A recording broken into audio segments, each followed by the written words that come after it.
Ngaitoa wapi? Wacha wewe. Sema mimi pigana mashati. Tupe kidogo basi. Kuimba uwezi? Hapana. Hauwezi kabisa? Tukosaje kutokea kwenye kipindi? Umewahi kujua au kujitambua wewe mwenyewe kama mwenyewe kwamba wewe ni mzuri, wewe kwamba ni mrembo? Hata alikuwa anasema huyu dada tunasikia ameathirika. Mungu Baba. Sababu ni nini mpaka watu walifikia stage ya sijui, yani mpaka dada? Sijui, I don't know. Kunisimamishia hapa nikajiangalia kwanza. Unaona nyuma? Shida mwanzo ulisema it's okay. Kia Mungu.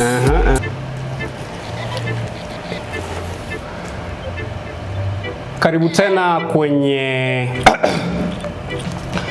sura unaiona kwenye mboni za macho yako na sauti unaisikia kwenye ngome za masikio yako. Wazazi wangu pamoja walikubaliana na jina wakaniita Dorisio Rabot aka Risio Kamlamodo, the golden voice, lakini squeeze guitar wananiita Kaka D+.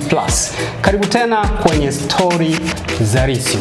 Mimi napotea alafu nitamwacha hapa mrembo. Tuna maswali yetu kadhaa, atatujibu yote A to Z. Kana mimi hapa kwenye story za Risio. Nilichokabidhiwa na mamlaka husika kimenipa ruhusa na jukumu la kuchimba madini yote yanayopatikanana ndani ya Tanzania. Mwisho wa siku bendera yetu ipepee kwa harufu ya mtoni. Hebu sema tena. Niko lele. Yes, ipepee kwa harufu ya mtoni. Karibu tena kwenye story za Risio. Wewe mwenyewe unajionea tuliokuwa naye leo. Kwa mtu ambaye anakuona kwa mara ya kwanza kabisa, majina yako, wewe ni nani, unafanya nini, unapatikana wapi kwa ufupi? Kwa majina naitwa Otilia Honaji, almaarufu kama Dada Makope, au kwenye mitandao ya kijamii natumia Perfect Glamour. Najihusisha na urembo sana kwenye masuala ya lashes na makeup. Okay, kwa nini Dada Makope? Kwa sababu ni jina ambalo nilichaguliwa na watu wakanipa kutokana na kitu ambacho nilikuwa nakifanya. Kutokana na kitu ambacho ulikuwa unakifanya. Lakini ulikuwa unafanya, umesema hapo ulikuwa unafanya makeup na vitu vingine. Yeah. Kwa nini hasa ika click zaidi kwenye Dada Makope? Dada Makope. Yeah. I don't know, maybe that's the uniqueness, maybe. Au ni sehemu ambayo ulikuwa unaifanya vizuri zaidi kushinda sehemu nyingine? Yeah. Kuna engo hiyo ya urembo au sababu kuna sababu nyingine zaidi ya hiyo? Inaweza kawa hiyo ni sababu pia. Inaweza kawa hiyo ni sababu. Ni kipindi gani ulikutana na hilo jina ukalipata Dada Makope? Last year. Yeah. Okay. Baada ya nini? Mtaani, shuleni, wapi ulikutana na ukapata hilo jina? Mtaani. Yeah. Okay. Elimu yako umesoma wapi? Meaning chuo wapi? Yeah, elimu yako ya juu kama ni chuo umesoma wapi? Nimesoma UDOM. Umesoma UDOM. Yeah. Okay. Kwa hiyo Makope ulianza ukiwa huko chuo au baada ya kumaliza chuo au story ya Makope ilianzia wapi? Baada ya kumaliza chuo. Baada ya kumaliza chuo. Yeah. Ukiwa chuo ulikuwa ufanye kabisa? Hapana. Nini zaidi kilikupushi ukaanza kufanya hivyo vitu baada ya kumaliza chuo?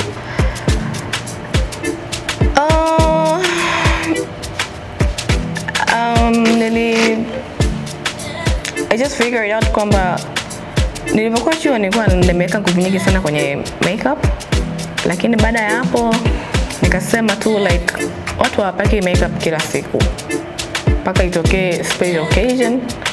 What else naweza nikafanya ambacho kitakuwa kinaniingizia kipato cha kila siku? Probably kwa wiki huwezi kukosa hata watu 5. Ndio nikakama na hiyo idea. Okay. Vipi kuhusu elimu yako ulichosomea? Hukutamani kwenda kufanya kitu kutokana na elimu yako? No. Au what's happened mpaka ukajikita kwenye makeup moja kwa moja? Chuo yenyewe nilibebwa. Unamaanisha nini ukisema nilipushwa sana nile nikasoma chuo? Ni kitu ambacho nilikuwa sitaki kabisa. Ulikuwa upendi kusoma? Sipendi kusoma, though I can be committed to studies. Aha. Chuo, wakati uko chuo ulisomea kitu gani? Translation and interpretation. Translation and interpretation. Umesema ulikuwa ni kitu ambacho sio sana unakipenda. Ni kitu gani ambacho ulikuwa unatamani kufanya in case ingetokea kwamba wangekwambia usiende kusoma? Actually my plan was baada ya kumaliza my advanced level niende nikasomee makeup kabisa yani. So to makeup ya bridals but all the kind of makeup like makeups effects makeups and nini like yani nilikuwa nataka nijitume kabisa kwenye tasnia ya urembo. Okay. Turudi chuoni kwanza. Chuoni nataka kujua vitu viwili. Cha kwanza, what was the best moment ukiwa chuoni?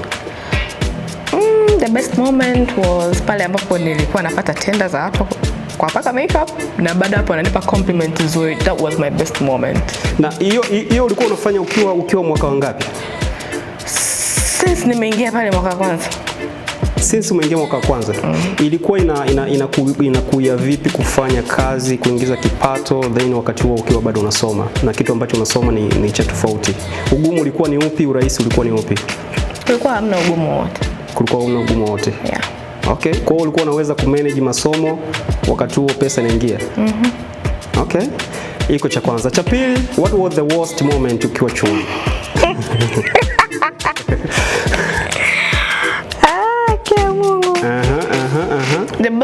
The worst moment yes. Ni kujulikana sana na watu pasipo na sababu yoyote ya msingi. Watu tu wanakujua mnyojua na kwa nini wanakujua?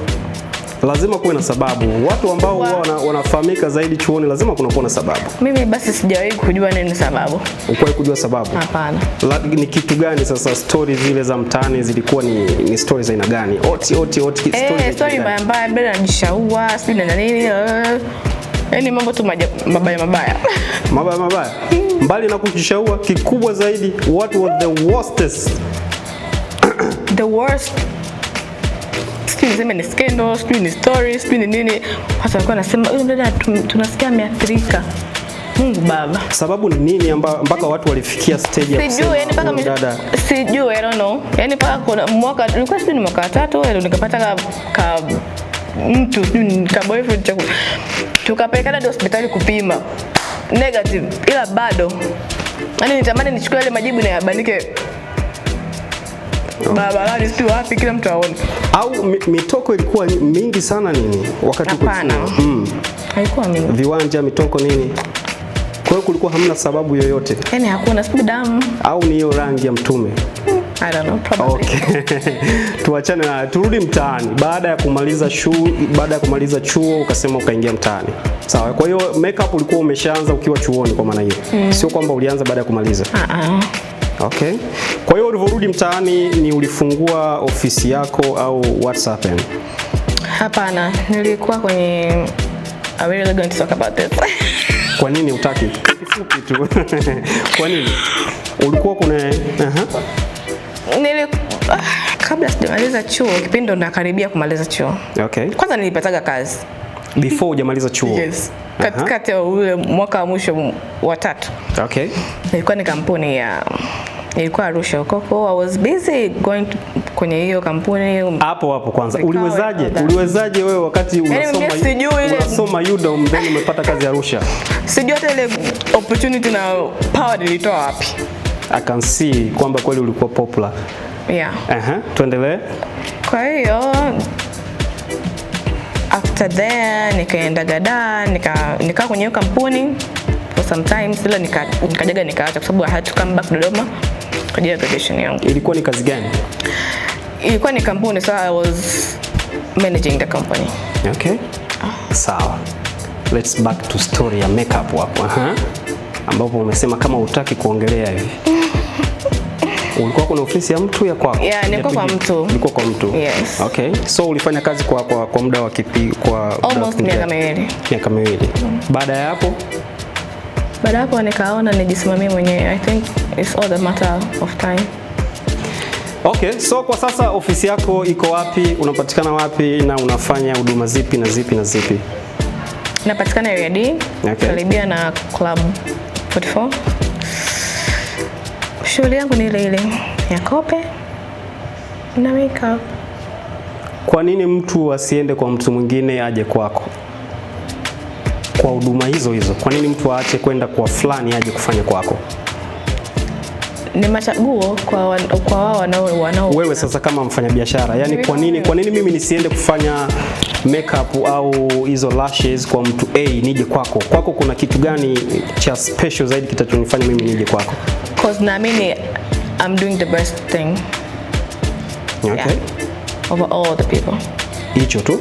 Hakuna sababu nyingine ya msingi. Neno moja kwa wateja wako? Nawapenda na wasiache kuendelea kunisupport. Unawapenda? Wasiache kuendelea kunisupport. My last question. Umewahi kujua au kujitambua wewe mwenyewe kama mwenyewe kwamba wewe ni mzuri, wewe kwamba ni mrembo? Kwa kiasi chake, yeah. Kwa kiasi chake unafahamu. Haikupi kiburi, haikupi shida. Kabisa. Last one. Neno moja kwa D+. Asante kwa kunikaribisha. Karibu sana, tulikuwa na Oti mpaka wakati mwingine. Hizi ni Stories za Risio. Bye bye.